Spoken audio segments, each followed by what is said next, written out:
Thank you. I will hurry through my presentation so we have time for questions at the end.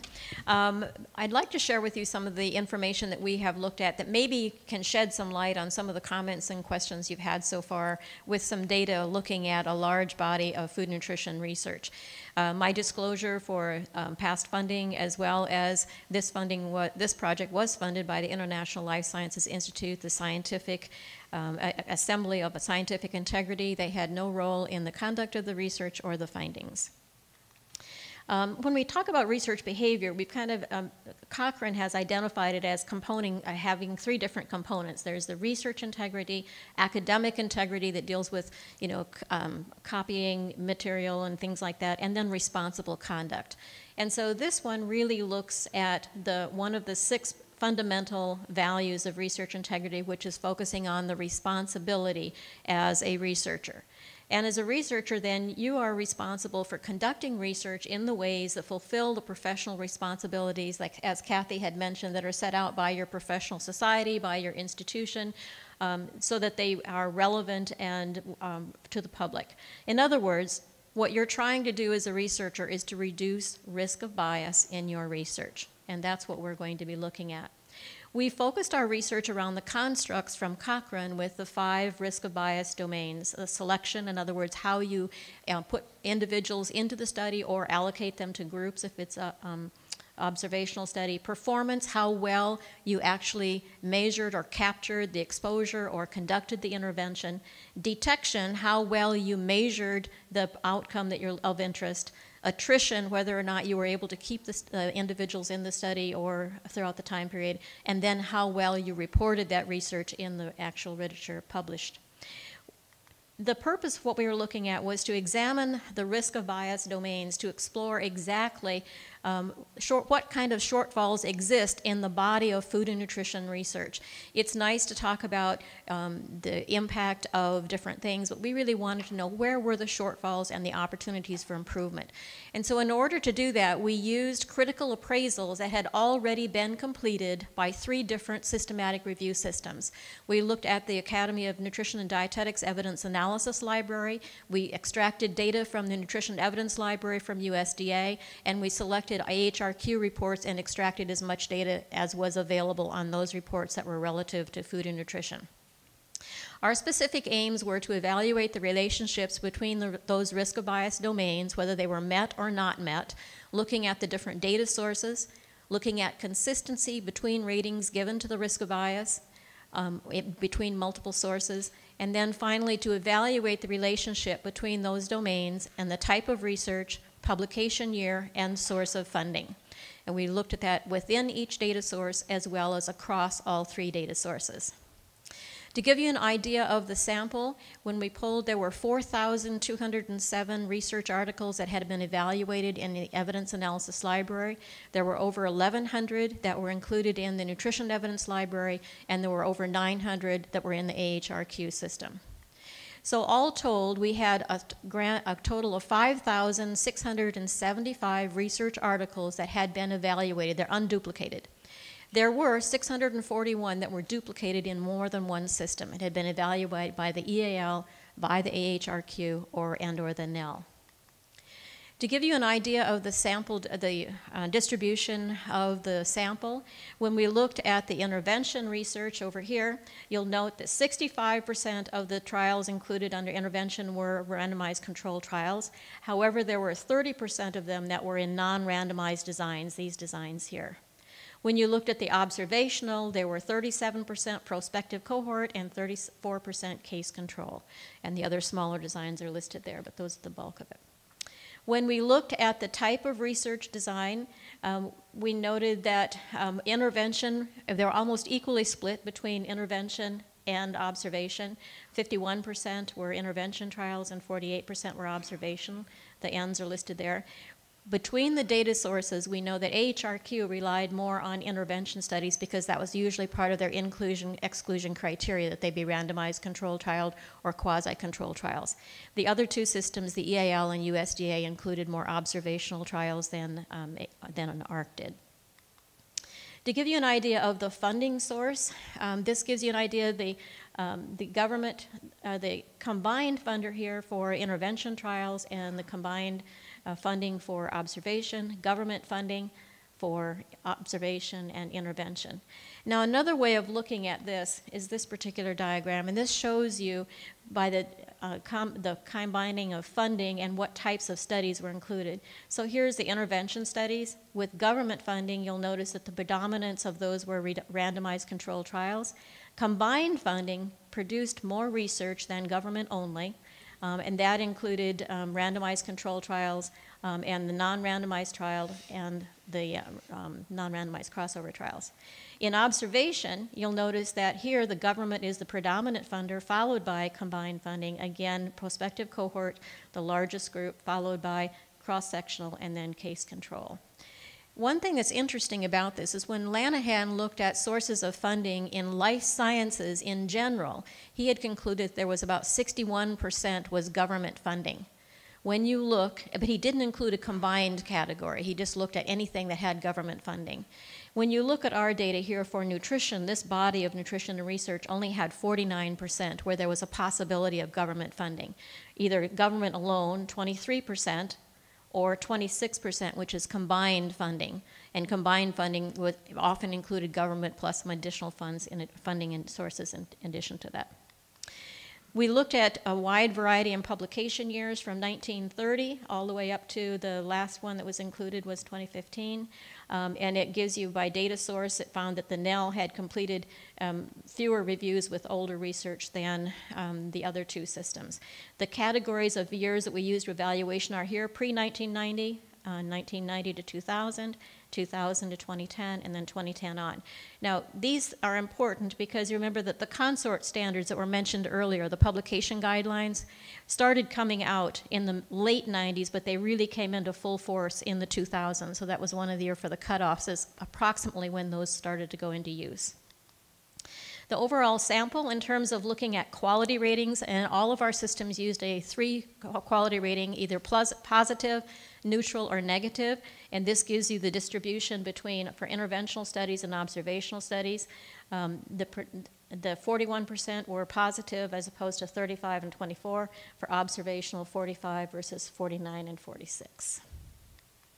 The key differences in the samples were noted. There is a difference in the research type I mentioned earlier and design, the relevance or the amount of reliance on intervention versus observational, as well as the specific designs within those two categories.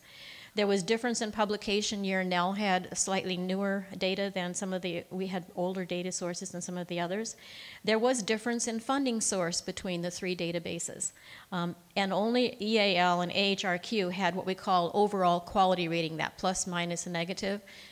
The other reports in NEL only had the individual item ratings that we could use for the risk of bias domain. We mapped the items to the risk of bias domains.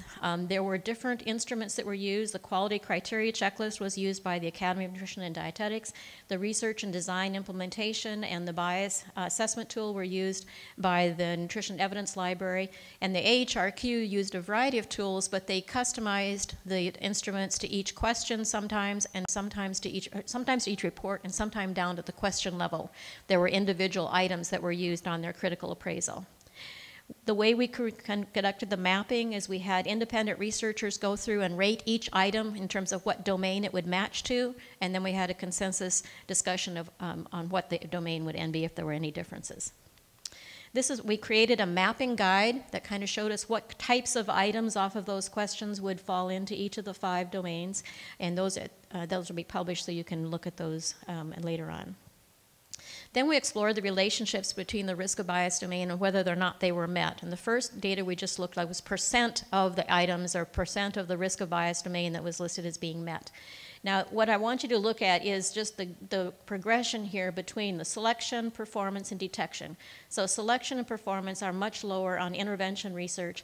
The last 3 bars on each one are the non-randomized trials. So when you look at those, the randomized trials are going to be on this end, and then the others not meeting or over there. Same thing for observational trials. Here you see that selection, performance, and detection are the ones that are the lowest, providing the greatest opportunity for improvement. The next thing we looked at then was the risk of bias and whether or not those risk of bias domain ratings predicted the overall quality. In other words, if a researcher downgraded it from being a positive to either a neutral or negative, which of those risk of bias domains seemed to have the biggest impact on that decision? So those are listed here, all the significant relationships. The ones that are in bold are the ones that had the largest impact within those that are significant. So for example, downgrading an intervention study to neutral, selection was a key domain. When it went down to downgrading it to negative, you found selection and detection both were very large. For observational studies, again, selection was a key driver for reducing it to neutral. Selection and detection were on for the negative. So across the board, if you look at these, the selection, performance, and detection were significant predictors for reduction for both neutral and negative on both types of research designs. Since we use different instruments and different databases, one of the things that was very important to us was to see if the ratings were similar, if ARC graded a study versus if the Academy graded the study versus if the USDA graded the study. So we looked at them. Within ARC, we mentioned that study could be, or the evaluation occurred at the question level. So within a report, they could have more than one time that they evaluated a research article and they could have scored it differently. They spent a lot of effort customizing their tools to each question that were in the ARC reports. But when we looked at those, there were 841 instances when there were duplicate ratings, but the agreement is very high. This is the percentage that disagreed. So the discrepant ratings went from like 0.6 and the highest was 3% on detection. So even though they spent a lot of effort creating individualized questions, in the end, their evaluation of how good the study was remarkably consistent. Then we looked at, and that's a good thing, yes. Then we looked at the critical appraisals that were included in multiple systems. So between now the EAL system, the ARC system, and the NEL system. And you'll notice here that the sample size, the only one we really have a great deal of confidence in is the overlap between the NEL and the EAL. What we found was surprising to us that was only 10% overlap. Out of those 5,900 articles, there was only 10% of them that had been evaluated by more than one.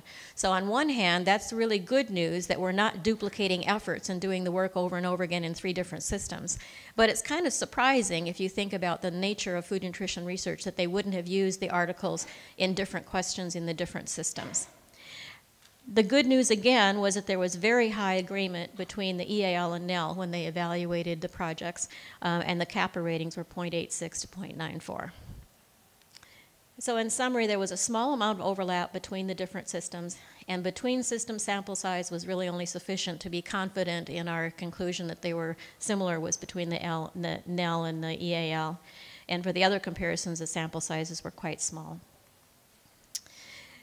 Next, we looked at models that could predict whether or not the risk of bias domain ratings were being met in the critical appraisals. We used a binary logistic regression, and we included funder, the year published in those categories, the research type, whether it's intervention or observation, and then research design. We used 2 models, one model for intervention, one for observation, and separate models for each risk of bias domain. Again, with the funder, the comparator we used was government funding. For category of year, we compared it to the oldest, which is pre-1990, to indicate what was different from 1990 publications. And then the research design for the intervention, we chose the randomized control trial as our comparator as the gold standard. And then for the observational, we used the prospective cohort trial. Now this is just kind of a visual to show you when I talk about funding and we say that there's no consistent association between source of funding. The little arrows tell you where there were significant relationships, and those in the box increased the quality, in other words, reduced the risk of bias. So some were, the ones that are not marked reduced it compared to government funding, and the 2 in the box increased it. But you know, you have here, for example, not reported funding. There's 2 instances, both of them in selection. Industry only, there's 1 in selection for intervention, and so forth. So there's not really any consistent thing. You can't say this source of funder across the board is going to produce a low-quality research project. When we looked at research type and design, there's much more to say. We have the non-randomized crossover trials. Here there's the opportunities for that they reduced the, or they had a increased risk of bias, opportunities for improvement here would be a non-randomized controlled trial for the observation in the case studies and in the time series had the biggest opportunities. If you look publication year, we show very consistent improvement by category of year published. The only exception is performance didn't start improving until after 2000. And the odds ratios for the relationship between publication year are between 1.56 and 6, and the largest one was the reporting category between for the 2010 to 2015, and the odds ratio were 16 and 42. The strengths and limitations of the study, we used existing data that was not originally developed to capture specific risk of bias domains, although they were mapped to them. There was a use of more than one instrument so it could introduce variability.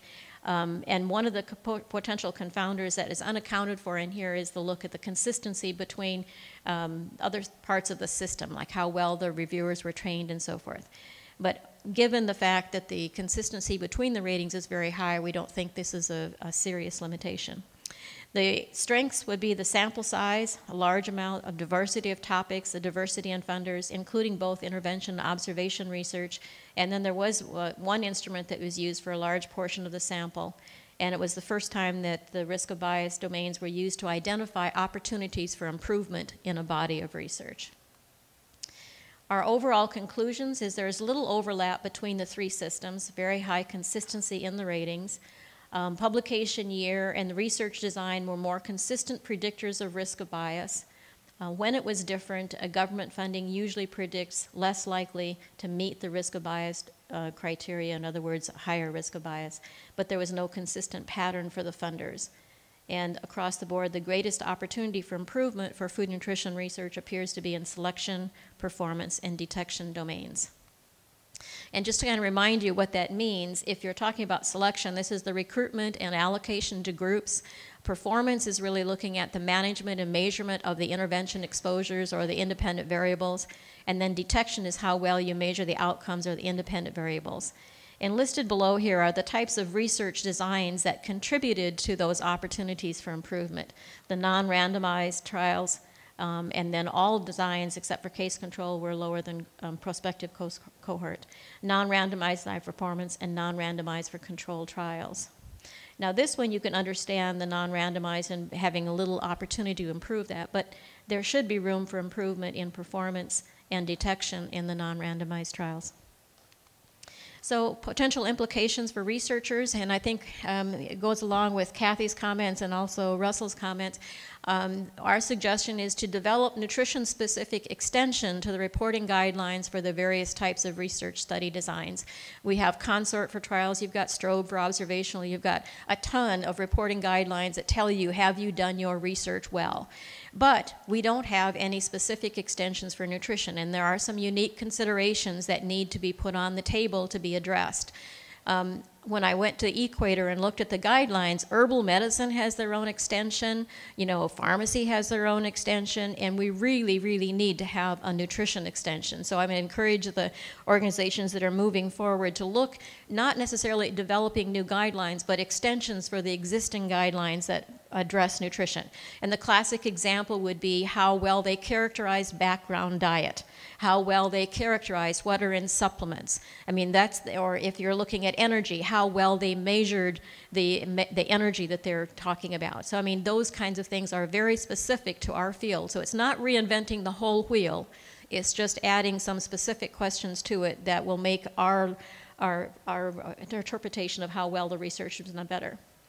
And then we did not find a significant impact of funding. So that question, we looked at the process of research, how well the research was done. So if somebody is out there looking for a new research project, then the next project would be to go back and look at the outcomes in terms of how the risk of bias and domains, if there's any relationship between the direction of the outcomes. But we looked at the process. And then, consistent with what Kathy was saying, looking at enhancing education training for researchers, specifically on those three domains, selection, performance, and detection, and specifically on those research designs. If you're going to use those designs, what can you do to maximize it? Because as you mentioned, it's a trade-off between can you afford to do the other types of research designs. Oftentimes.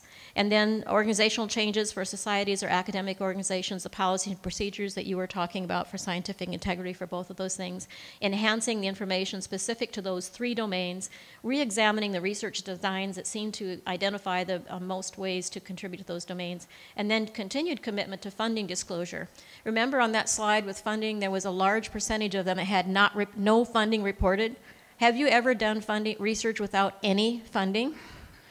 I mean, somebody paid your salary most times, somebody paid your time, so it's unclear how there could be that many studies that were done with no reporting. But the interesting thing is, as we have become more committed to conflict of interest, over time, that percentage went down. So we are getting better at, being full disclosure of all the funding sources when we do that. So the last one is continued commitment to a full funding disclosure. If somebody pays your salary, that's funding. And then if I was just dreaming, I would say intervention to increase the knowledge or skills and attitudes, specifically with the modules on those 3 domains. And then I'd love to have an ongoing metric, and my suggestion would be to look at the journals that are using the existing guidelines, the checklists, because they're completed during the peer review process for many of the journals. Figure out a way where you capture that information. You can capture that information when it's turned back by the reviewers by making that automatic, and then you can track things over time. You can look at those things that were published, those things that weren't published. It's useful to authors to tell them, this is the most common reason that your journal article is not accepted, or no, you wouldn't say that. You would say that there's a high prevalence of this domain being associated with not being published. And then you can tell what things are published and is our body of research improving over time. So that'd be my dream. Acknowledgements, co-authors Scott Parrott from Rutgers, Pat Splett, Mei Chung from Tufts, Deepa Handu from the Academy of Nutrition and Dietetics. Special thank you to Joanne Spahn from Nutrition Evidence Library, the researchers at grad students, and of course, ILSI North America's Scientific Integrity for the support. And this has been accepted for PLOS One. We really thought we were going to get the email last week giving us a publication date, but I haven't gotten it yet. So, thank you very much.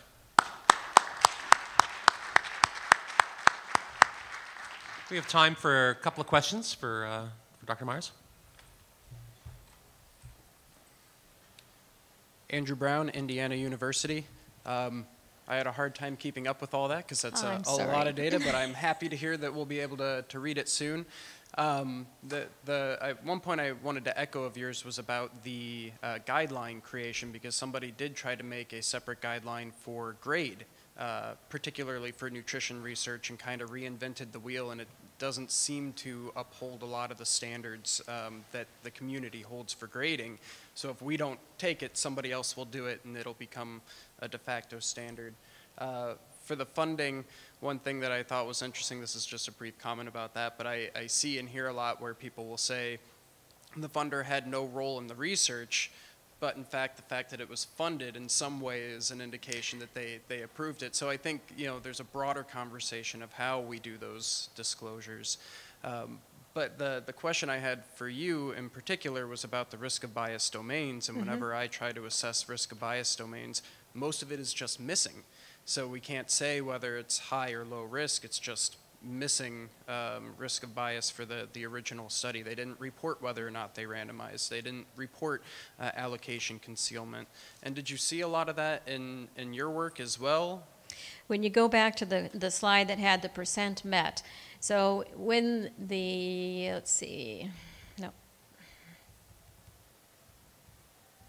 These here.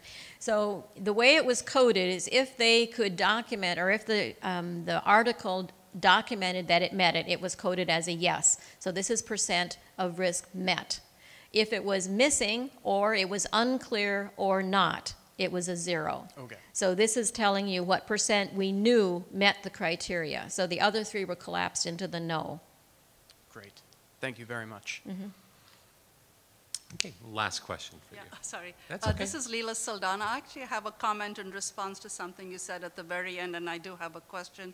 My general comment is, if you're going to come up with some kind of a checklist, and this is a challenge you face with some of the consort statements, is they're way too detailed, and you really can't use them to evaluate a paper. So I think you're going to come up with something that needs to be reporting and for grading and evaluation, and that should be very brief on what's the minimum requirement that a study should report.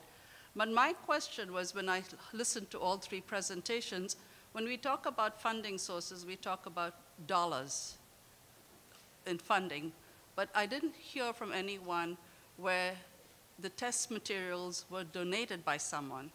And I think sometimes that has a bigger bias in the sense of who provided the study material. Is it a commercial product that's on the market or something's being tested?